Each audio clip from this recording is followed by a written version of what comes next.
परिंदे कहानी निर्मल वर्मा।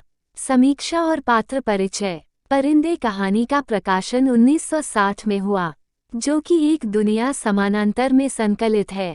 कई विद्वानों ने इस कहानी से नई कहानी आंदोलन की शुरुआत माना है। अकेलेपन के जीवन को और अकेलेपन से जूझते हुए कई परेशानियों का जिक्र मिलता है।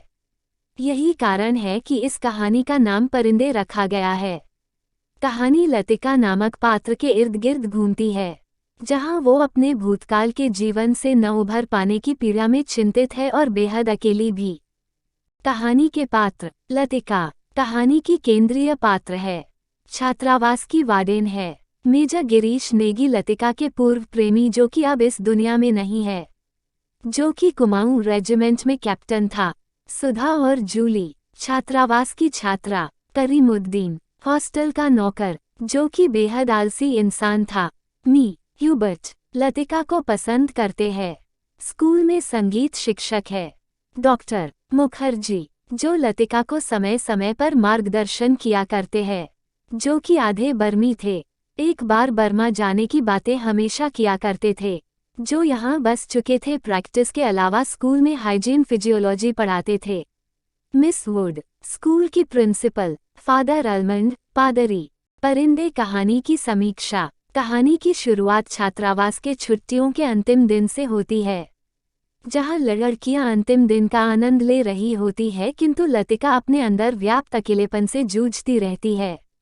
लोगों के उसके प्रति सोच के बारे में सोचती रहती है कि सभी जानते हैं वो हमेशा छुट्टियों में यही रहती और हमेशा एक ही बहाना बनाती है।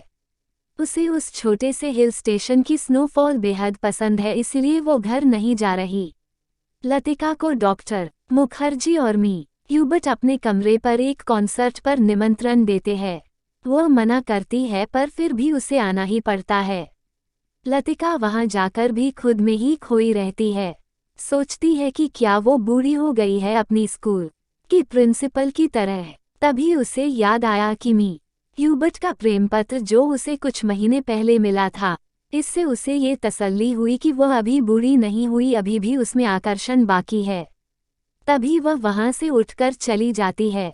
डॉक्टर मुखर्जी भी अकेलेपन से ग्रस्त है। वह अपने बारे में कुछ भी किसी से बताते नहीं, पर सब कहते हैं कि बर्मा से आते वक्त डॉक्टर की पत्नी का देहांत हो गया था। डॉक्टर हमेशा बर्मा जाने की बात करते रहते। डॉक्टर के अकेलेपन का जिक्र इस वाक्य से होता है, जो वह ह्यूबर्ट से कहते हैं, मैं कभी कभी सोचता हूँ, इंसान जिंदा किस लिए रहता है? क्या उसे कोई और बेहतर काम करने को नहीं मिला? हजारों मील अपने मुल्क से दूर मैं यहाँ पड़ा हूँ, यहाँ कौन मुझे जानता है? यहीं शायद मर भी जाऊंगा। ह्यूबर्ट, क्या तुमने कभी महसूस किया है कि एक अजनबी की हैसियत से पराई जमीन पर मर जाना काफी खौफनाक बात है? डॉक्टर मुखर्जी ने ह्यूबर्ट से कहा। डॉक्टर लतिका और गिरीश नेगी के प्रेम प्रसंग के बारे में बताते हैं। गिरीश नेगी के साथ उसकी अंतिम मुलाकात के बारे में और उसके पश्चात उसकी मृत्यु हो जाती है। लतिका स्कूल के समारोह में गिरीश नेगी से वह अनकही बातें सोचने लगी, जिन्हें वो कहना चाहती थी पर कभी कह नहीं पाई। वो हमेशा अकेलेपन में पुरानी यादों तले घुटती रहती है। वह पुरानी यादों से मुक्त नहीं हो पा रही। कहानी बीच बीच में पुरानी स्मृति में चली जाती है, जिसमें लतिका और गिरीश के बीते दिनों की बातें होती है।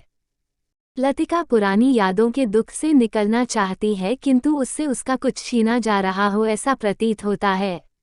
परिंदों का बेड़ा, जो हर साल सर्दी के छुट्टियों के समय आता है और बर्फ के आने की प्रतीक्षा करते हैं जब वो वापस उड़ जाएंगे, उन परिंदों से अपने आप को डॉक्टर और ह्यूबर्ट से तुलना करती है। हम कहाँ जाएंगे?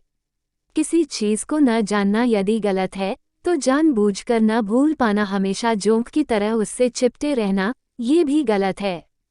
डॉक्टर ने लतिका से कहा। कहानी में बीते कल की पीड़ाजनक बातें को भूलकर आगे के जीवन को खुशी खुशी जीने की बात बतलाई गई है। किसी के न होने के गम में दुखी होकर जिंदगी को नीरस बनाने से बेहतर है अच्छी बातें को याद कर जिंदगी में आगे बढ़े। जिंदगी कभी किसी के न होने के अभाव से खत्म नहीं हो जाती, बल्कि उसके बाद भी जिंदगी होती है। कहानी के अंत में लतिका को इस बात की समझ होती है इसलिए वह जूली को उसके प्रेमी के पत्र उसके सिरहाने तले रख देती है कि बजाय उदास रहने के सभी को जिंदगी जीने का हक है। परिंदे कहानी अन्य कहानी से हटकर है जिसमें संवेदनापूर्ण स्थिति का यथावत चित्रण है।